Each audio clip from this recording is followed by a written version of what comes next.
JT.fr, fournisseur officiel de football.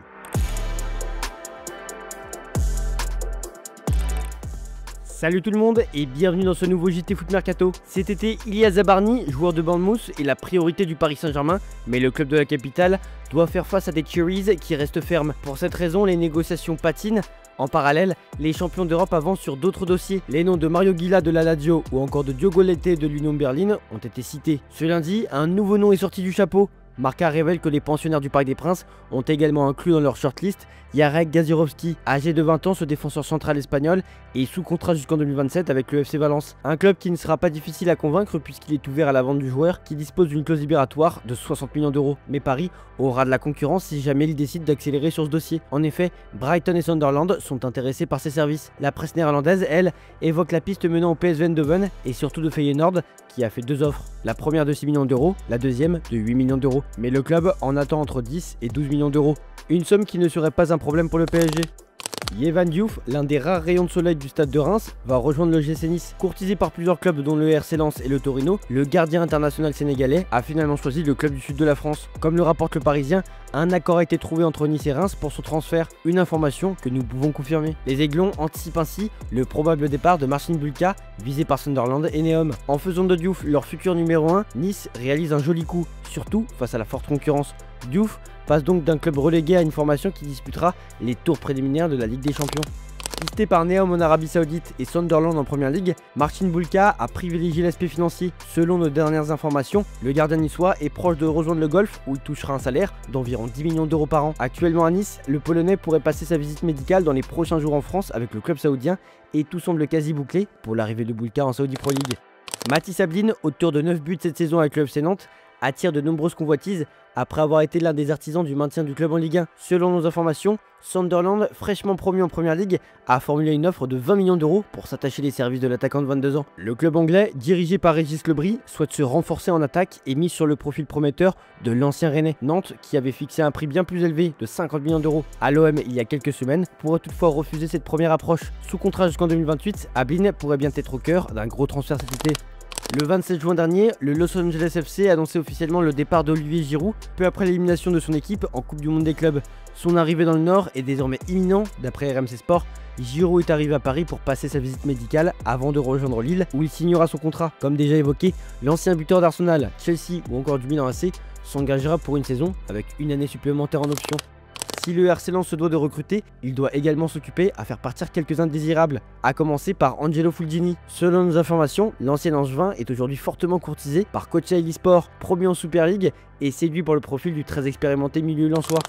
On part à l'étranger désormais. Liverpool poursuit son mercato ambitieux après avoir signé Florian Wirtz pour un montant record de 137 millions d'euros en provenance du Bayer Leverkusen et recruté les latéraux Jérémy Frimpong et Milos Kerkez. Les Reds s'attaquent désormais au renforcement de leur charnière centrale. Selon toute vraisemblance, Gérald Konsa devrait quitter le club dans les prochains jours pour rejoindre le Bayer Leverkusen contre un chèque d'environ 40 millions d'euros, bonus inclus. Pour compenser ce départ, Liverpool cible une valeur sûre du championnat anglais, Marc Guéhi. D'après Sky Sport Allemagne, le club et le défenseur international de 24 ans seraient déjà en négociation avancée pour un accord contractuel. Bien que le montant du transfert ne soit pas encore précisé, convaincre Crystal Palace, avec qui Guéhi est sous contrat jusqu'en 2027, s'annonce coûteux, tant le joueur est un pilier de l'équipe dirigée par Olivier Glasner.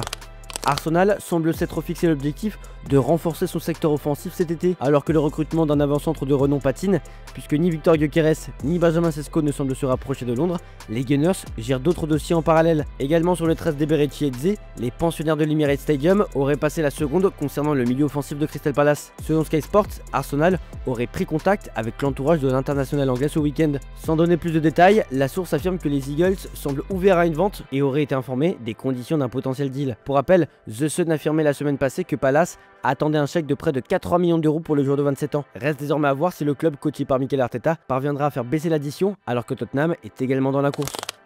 Xabi Alonso a dirigé 3 rencontres sur le banc du Real Madrid, mais il n'a toujours pas eu l'opportunité d'aligner Kylian Mbappé. Touché par une gastro-entérite aiguë, peu après l'arrivée de l'équipe aux États-Unis pour disputer la Coupe du Monde des clubs, l'attaquant français a récemment repris l'entraînement, laissant entrevoir un possible retour. Néanmoins, sa participation face à la Juventus ce mardi reste incertaine. En conférence de presse d'avant-match, Alonso s'est montré mesuré quant à la présence de sa star. Il y a de bonnes chances qu'il fasse ses débuts, mais je ne sais pas encore dans quelle mesure. On décidera demain matin. Concernant le leadership attendu de Mbappé, l'entraîneur madrilène a été plus affirmatif. Son impact et son influence parlent parle pour lui. Les exigences sont les mêmes pour tous, Kylian, Dean, Aurélien. En attendant une décision définitive, Gonzalo Garcia pourrait à nouveau avoir du temps de jeu contre la vieille dame pour continuer à marquer des points. Fenerbahçe et Al Nasser ont trouvé un accord total pour John Duran. L'attaquant colombien de 21 ans est prêté en Turquie pour une saison et touchera son salaire de 10 millions d'euros net. L'ancien attaquant d'Aston Villa est attendu du côté d'Istanbul dans les prochaines heures.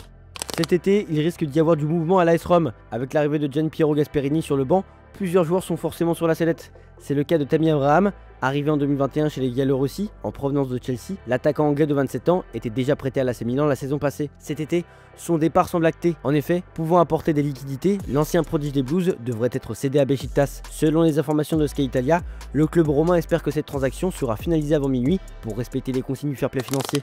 On passe aux officiels désormais. Dans une impasse au FC Barcelone, Ansu Fati va tenter de retrouver de la confiance et du temps de jeu à l'AS Monaco. L'écurie de Ligue 1 vient d'officialiser l'arrivée du joueur qui était un grand espoir du Barça, poussé vers la sortie lors du mercato d'été, puis en hiver. Fati est resté, décidé à s'imposer au sein de l'équipe d'Hansi Flick. Mais le technicien allemand ne comptait pas vraiment sur lui. Conscient qu'il n'entrait plus dans les plans du FC Barcelone, Ansu Fati a finalement dit oui au défi proposé par l'ASM. L'écurie princière a officialisé son arrivée aujourd'hui. A noter que Ansu Fati a étendu son bail avant de filer sur le rocher. Le FC Barcelone et le joueur de l'équipe première ont trouvé un accord pour prolonger son contrat jusqu'au 30 juin 2028. Il portera d'ailleurs le numéro 31 à Monaco, un numéro symbolique qu'il portait à ses débuts en professionnel, qui symbolise le jour de son premier match en pro et qui est aussi lié à sa date de naissance, le 31 octobre 2002. C'est bien connu, le FC Barcelone est une usine à talent. Pour Noah Darvic, la donne est différente. Auteur d'une grande Coupe du Monde U17 avec l'Allemagne en 2023, l'ancien de Fribourg avait tapé dans l'œil du Barça qui avait décidé de le recruter dans la foulée. Finalement, rien ne s'est passé comme prévu en Catalogne pour le milieu offensif. Jamais utilisé avec les pros par Hansi Flick, le crack de la génération 2006 a finalement décidé de claquer la porte cet été. Et c'est du côté de Stuttgart que va rebondir Darvic, comme l'a officialisé le club ce mardi. Passé par l'Olympique de Marseille lors de la saison 2022-2023, Eric Bailly n'a pas laissé un immense souvenir dans la cité phocéenne. Depuis son passage là-bas, le défenseur a porté les couleurs de Beşiktaş et de Villarreal, mais l'écurie espagnole vient d'annoncer son départ après la fin de son contrat. L'ancien joueur de Manchester United est libre et sur le marché. Le FC Nantes accélère sur le mercato. Ce mardi, les Canaries ont officialisé l'arrivée d'un renfort supplémentaire. Il s'agit d'Uros Radakovic, qui arrive en provenance de Sivasspor. La nouvelle a été annoncée par le biais d'un communiqué de presse. La JOCR poursuit son mercato après avoir enrôlé notamment Josué Casimir du Havre et deux autres recrues plus tôt dans ce mercato. Le 11e du dernier championnat de France vient d'annoncer l'arrivée de Marvin Senaya. Le latéral droit de 24 ans arrive en provenance du RC Strasbourg après avoir été prêté au club suisse Lausanne Sport depuis février dernier. Florent Mollet quitte le FC Nantes. Les départs s'enchaînent au FC Nantes. Ce mardi, les Canaries ont annoncé celui de Florent Mollet. L'ancien joueur de Montpellier était en fin de contrat chez les pensionnaires du stade de la Beaujoire. Nantes vient aussi d'annoncer que Marcus Coco quittait la Maison Jaune. Au sortir d'un prêt intéressant la saison dernière à Bournemouth, Kepa Arrizabalaga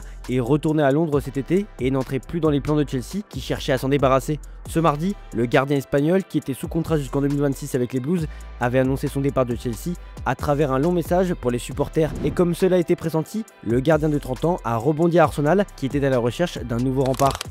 Olivier Giroud va rejoindre le LOSC, l'occasion pour lui de dire au revoir à son club et ses coéquipiers. C'est notre image du jour. Je vous remercie de nous avoir regardés et on se dit à demain pour de nouvelles vidéos sur Foot Mercato.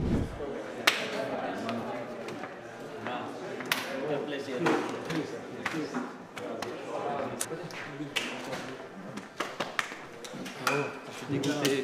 Tu pars en deuxième.